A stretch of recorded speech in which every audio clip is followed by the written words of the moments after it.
Sabe, existe algo maravilhoso em viver no campo. Deus criou as pessoas desde o começo para viverem no campo. Ele pegou o primeiro homem e o colocou no jardim. Tem algo em estar na natureza e rodeado pelas coisas que Deus fez que é muito melhor para o nosso corpo e para a nossa alma.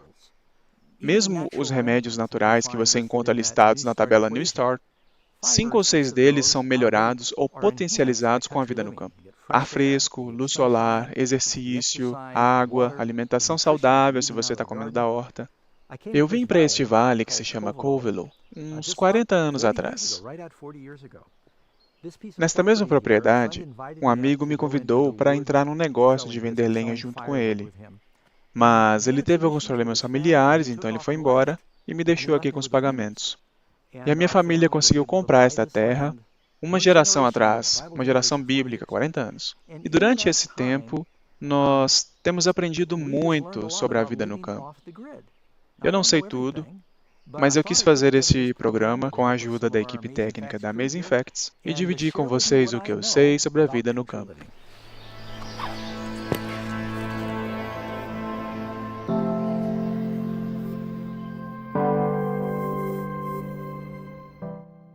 Ide a um lugar onde possais contemplar as obras de Deus. Buscai tranquilidade de espírito na beleza, quietude e paz da natureza. Lar Adventista, capítulo 19. Vocês estão ouvindo isso? Esse é o som da vida. Você tem que ter água. Jesus falou, eu sou a água da vida. A água é fundamental. É a principal coisa. Não se deve comprar um terreno que não tenha uma fonte de água. Se você tiver um riacho que corre 4 litros de água por minuto, o que é um volume bem pequeno, já são mais de 5.000 litros por dia. Essa corrente, por exemplo, tem uns 18 litros por minuto. Então, são milhares de litros por dia, o suficiente para usar em casa, na horta, no jardim.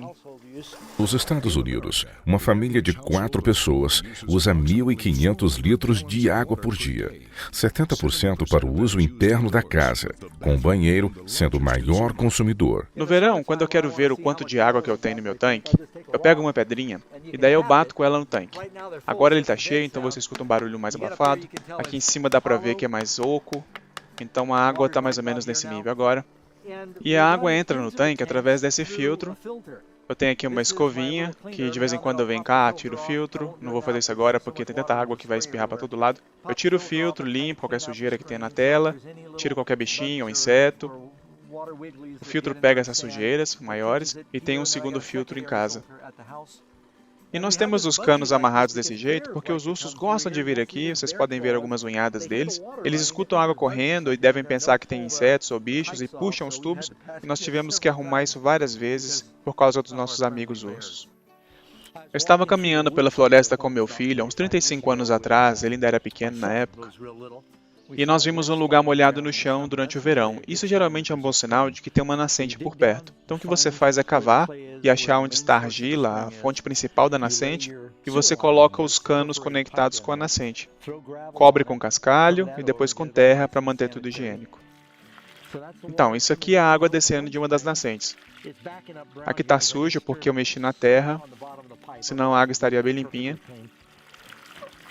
Um pouco dessa água está vindo dessa outra nascente agora. E antes que a água vá para os tanques, eu tenho aqui um filtro que pega qualquer pedrinha que esteja na água. Tá vendo essas pedrinhas que estão no fundo do filtro? Provavelmente tem ouro nelas. É só manter o filtro limpo.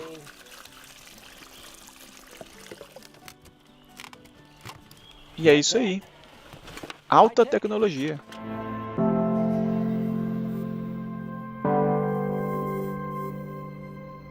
Descanse o olhar nos campos verdejantes, nos bosques e colinas. Erguei os olhos ao céu azul, não obscurecido pelo pó e fumaça das cidades, e aspirai o ar celeste e revigorador. Ciência do Bom Viver, capítulo 30.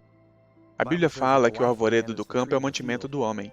Essas são pereiras que, na verdade, os caseiros que viveram aqui há 100 anos atrás plantaram. E você consegue ver que as peras estão brotando. Às vezes eu e a Karen não chegamos aqui a tempo e os ursos já comeram tudo. Por isso é que as árvores são meio deformadas. Mas nos 40 anos que nós estamos aqui, sempre tivemos peras. Alguns anos são melhores que outros. Aqui atrás nós temos ameixeiras. Algumas delas são selvagens, então nós não colhemos. O interessante dessas árvores é que se você não gosta da variedade, você pode fazer enxerto em quase todas. Você pode botar qualquer tipo de pera que quiser nessa árvore se você aprender a enxertar. Aqui nós temos algumas ameixas crescendo, e qualquer um desses frutos de caroços você pode enxertar uma variedade de outras ameixas. E você diz, eu não gosto desse tipo, então você corta e enxerta um tipo que você goste. E se tiver boas raízes, vai crescer. Enxerto é uma técnica na horticultura que um galho de uma árvore é conectado com as raízes de outra. Também é comum ver vários tipos de frutas da mesma família enxertados em uma só raiz. Aliás, um artista em Nova York recentemente enxertou 40 diferentes tipos de frutas com caroço na mesma raiz. E dependendo da época do ano, pode ter uma variedade imensa de cerejas, pêssegos, amêndoas e ameixas. E aqui tem mais algumas pereiras, e macieiras, amoreiras. Se você olhar ali no meio, você vai ver mais ameixeiras, berries e roseiras selvagens. Nós fomos abençoados porque não ficamos muito por aqui para cuidar, mas os animais espalham as sementes, então tudo acaba crescendo por conta própria.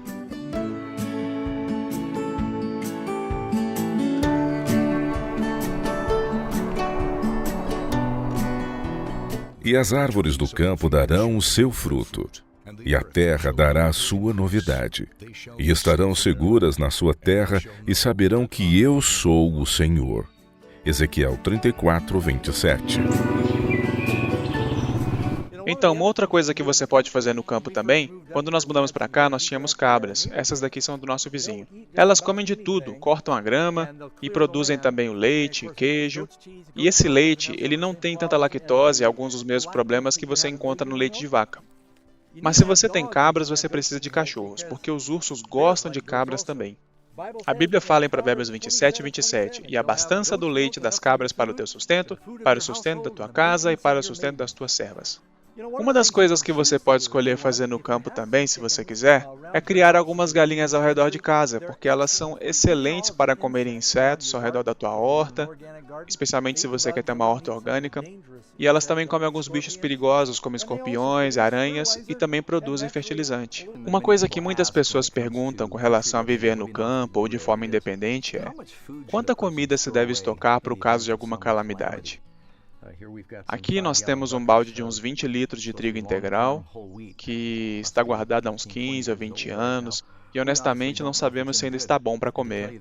E sendo franco, teve alimento que armazenamos durante os anos que chegou a estragar. Mas se você vai armazenar um pouco de comida, e eu não acho que você deveria estocar anos e anos de comida, mas se você vai estocar um pouco de comida, tenha cuidado de marcar a data nas latas e de fazer um rodízio entre elas, assim você não desperdiça dinheiro. Mas eu quero ser bem claro, saber essas coisas sobre vida no campo, ter comida estocada e conseguir viver de forma independente, isso não vai salvar ninguém. Nós não vamos ser salvos por geradores e painéis solares. A única coisa que irá nos salvar nos últimos dias é um relacionamento com Jesus. Você pode estar no meio de uma cidade, e se você estiver com Jesus, você estará muito mais seguro do que no campo sem Jesus.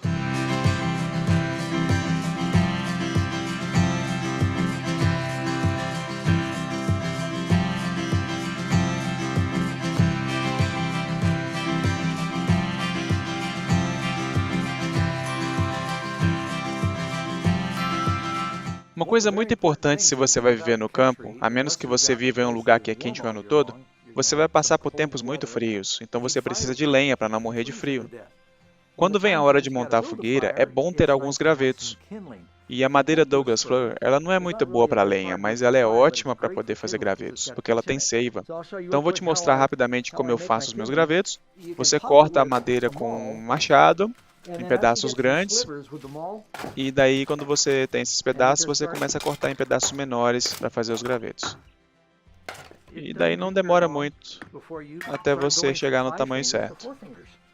Aqui nessa região nós temos vários tipos de árvores.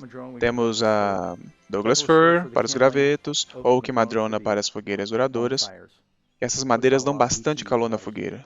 A madrona pacífica é uma espécie de árvore nativa para a costa oeste do continente norte-americano. Da Colômbia Britânica até a Califórnia, a casca vermelha da árvore descasca naturalmente e faz com que a árvore seja facilmente reconhecida. Com relação ao fogão a lenha, é importante que ele seja bem vedado para não vazar ar. Do contrário, você não consegue controlar o fluxo de ar e a queima da madeira, e aí você desperdiça energia.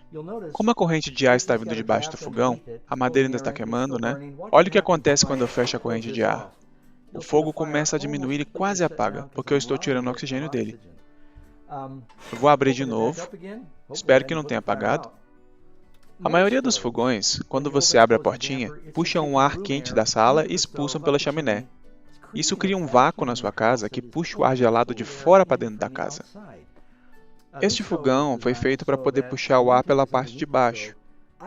E daí eu coloquei um tubo, que atravessa o piso, para fazer ele puxar o ar de fora da casa, debaixo do piso. Assim ele só irradia calor, ele não está sugando ar frio para dentro de casa. É muito bom ter um fogão a lenha. E não tem nada melhor quando está frio e úmido lá fora do que sentar do lado de uma fogueira quentinha e tocar violão.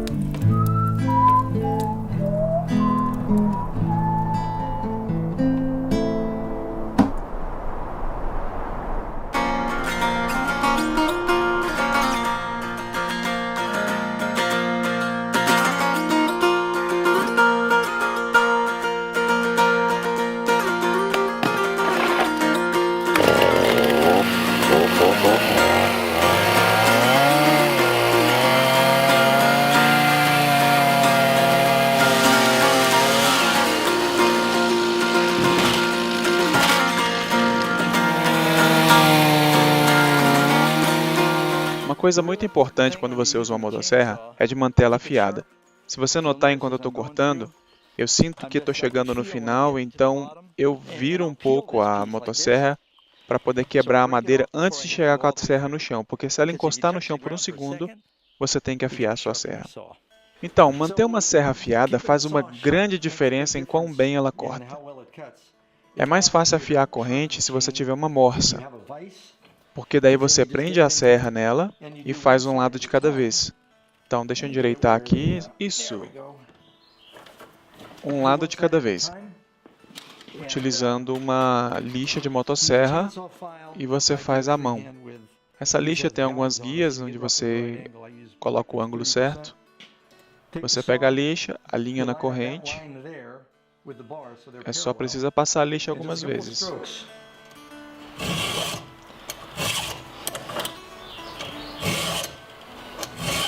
Quando você termina um lado, você pode testar se está afiada passando a unha na lâmina. Se ela raspar um pouquinho a sua unha, significa que ela está afiada. E daí você vira a motosserra e faz do outro lado. Ter uma motosserra afiada gasta menos combustível, leva menos tempo para cortar e não desgasta tanto a máquina. Se o machado estiver desafiado e não se afiar o corte, então se deve redobrar a força. Mas a sabedoria é excelente para dirigir. Eclesiastes 10:10. Outra coisa para considerar quando você está vivendo no campo, se você tiver uma propriedade que tem muitas árvores, você pode comprar uma dessas serrarias móveis e você pode serrar a sua própria madeira, economizando muito dinheiro. Você pode serrar tábuas um pouco mais grossas e fortes, Você pode fazer também tábuas mais finas, de todas as dimensões que você precisar. Pode fazer vigas também. Se você for comprar madeira serrada agora, vai ver o quanto essa máquina vai te economizar. Você coloca o tronco no meio da máquina e daí ajusta os trilhos dos dois lados. E aqui nós temos manivelas que você pode escolher o tamanho desejado. Dos dois lados você tem essas fitas métricas também que mostram a dimensão que você está cortando. E aí quando você chega no final da madeira, cortando horizontalmente, você move essa alavanca para virar a lâmina da serra e agora você vai fazer o corte vertical para fazer a madeira virar tábuas. Então você continua fazendo esse trabalho e você consegue cortar uma tora de alguns metros, um pedaço de cada vez com essa máquina. Quando você vive no campo, é muito importante ter uma boa oficina, se for possível. O que nós fizemos no nosso caso foi construir a oficina primeiro e enquanto nós estávamos construindo a casa, nós tínhamos um lugar para consertar as coisas, fabricar outras, guardar materiais, equipamentos Aqui nós temos coisas básicas que são muito úteis, como por exemplo a máquina de solda a gás e uma elétrica, que você pode fabricar quase qualquer coisa com metal. Solda elétrica? Você deve estar se perguntando, como assim? Bom, nós temos um gerador bem potente aqui, porque quando você solda, você precisa de 240 volts. Temos também um compressor de ar, muitas ferramentas, e eu reutilizo os pregos. Eu pego os pregos, bato neles, endireito eles. Você tenta ser o mais prático possível, tendo as ferramentas e conseguindo arrumar as coisas. Assim você não precisa correr para a cidade toda vez que alguma coisa quebra, você mesmo conserta.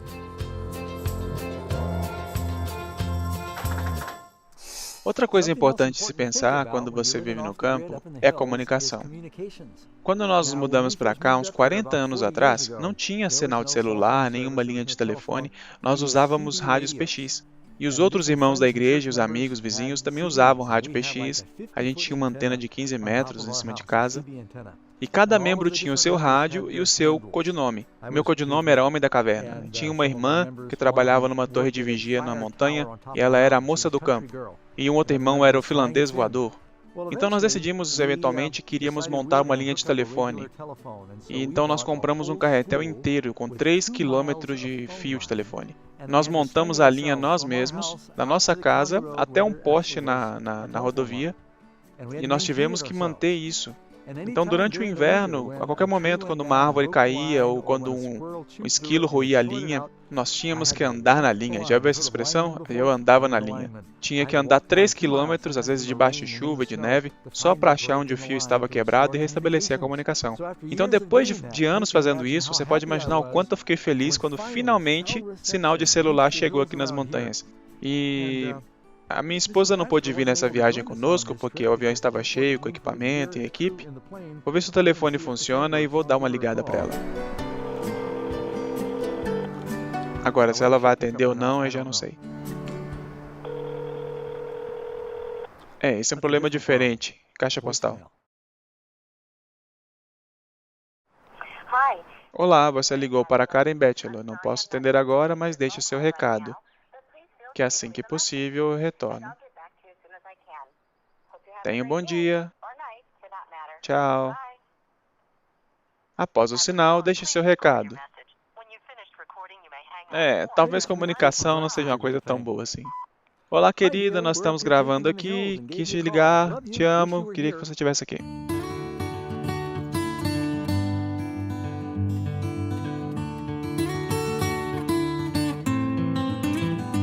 Tinha um pedaço de terra na nossa propriedade que não tinha nenhuma nascente. Então, um ano atrás, mais ou menos, a gente decidiu furar um poço artesiano ali. E é uma boa ideia você gastar um pouco mais de dinheiro, se você vai fazer um poço artesiano também, para pagar um hidrologista, que vai analisar a área antes e vai te dizer qual que é o melhor lugar para você furar e onde você tem mais chance de encontrar água e tudo mais. Porque se você furar e não encontrar água, você ainda vai ter que pagar do mesmo jeito. Então, o hidrologista, ele analisa outros poços na região, o solo, a geografia, e ele sabe quais são as chances de você encontrar água e qual é o melhor lugar para fazer a perfuração. Quando nós furamos este, o geologista falou que a 55 metros nós íamos encontrar água, e nós achamos mesmo muita água. A quantidade de reservas subterrâneas de água nos Estados Unidos é estimado para ser 33 trilhões de galões de água. Isso é equivalente a toda a água que o rio Mississippi despejou no Golfo do México nos últimos 200 anos. É sempre legal pegar uma pedrinha também e jogar dentro do poço. Dá até para saber a profundidade dele, né? Porque demora cerca de 1 segundo para cair 30 metros. Preparados? Temos áudio? Vamos lá. Que som bonito.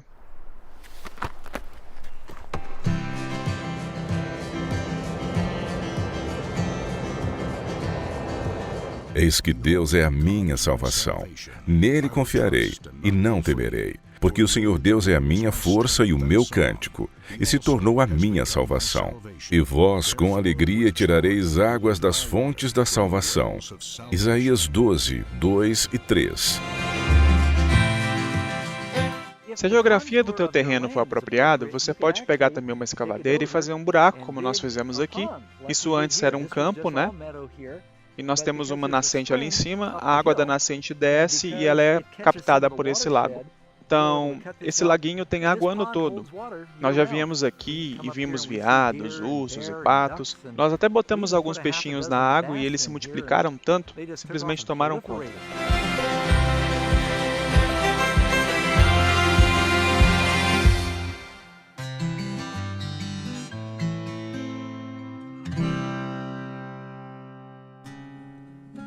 Se no verão você achar esse tipo de grama, que é uma grama chamada grama da primavera e tem uma razão para isso, geralmente significa que tem água perto da superfície. E você pode notar também no verão que as abelhas às vezes se aglomeram em poças d'água, no chão, porque as abelhas só precisam de um pouco de umidade para poder beber, elas não gostam de água corrente. Mas anos atrás nós vimos essa grama e ficamos desconfiados, então nós pegamos uma enxada e cavamos para ver o que acontecia. Quando você tira a terra de cima, você tira a pressão também e a água sobe. Isso aqui fica cheio e fresco o ano todo. Então, nós não usamos essa água para casa porque é um pouco longe, mas nós deixamos isso aqui para os animais selvagens. Porque onde tem água, tem vida. E Jesus é a água da vida. Jesus respondeu e disse-lhe: qualquer que beber desta água tornará a ter sede. Mas aquele que beber da água que eu lhe der, nunca terá sede. Porque a água que eu lhe der, se fará nele uma fonte de água que salte para a vida eterna. João 4, 13 e 14.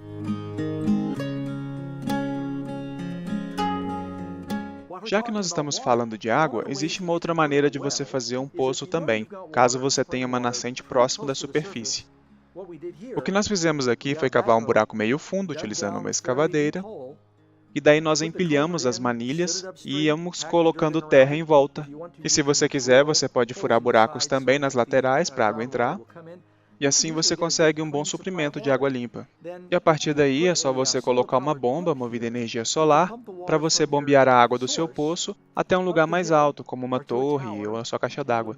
E isso vai te dar um suprimento para sua casa e para sua horta. Você pode usar um moinho de vento para bombear a água também, uma bomba movida a gás ou uma bomba movida a eletricidade. Inclusive, acho que é uma boa hora para falar sobre eletricidade no campo.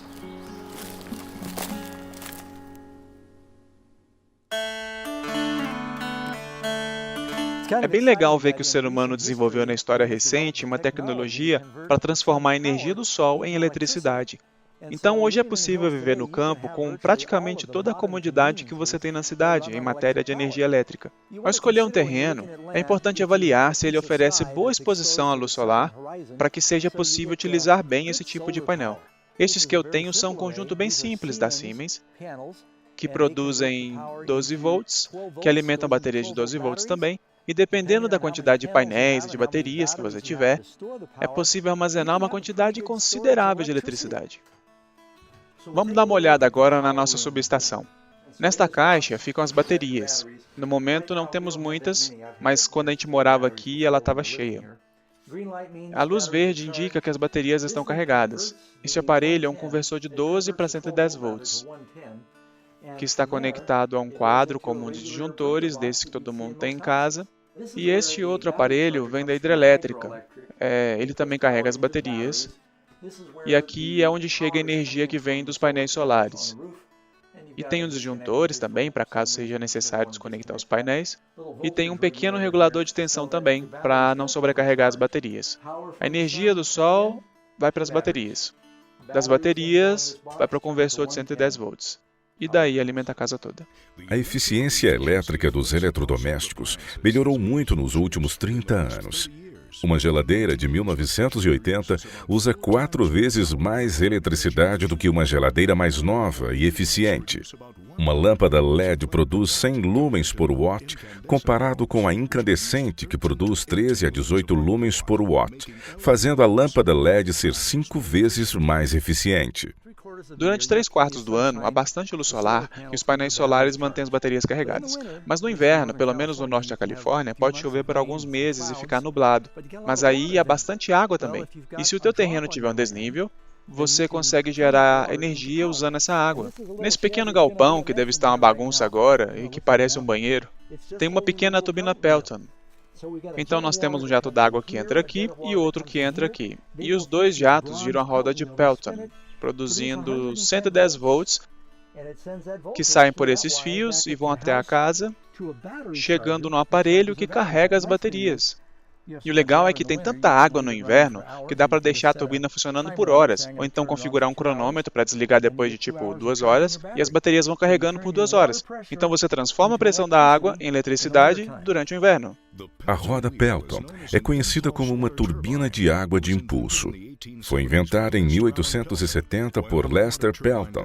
Enquanto outras turbinas existiam antes da do Pelton, elas eram menos eficientes. A roda Pelton é o tipo de turbina preferida por plantas de hidroeletricidade atuais.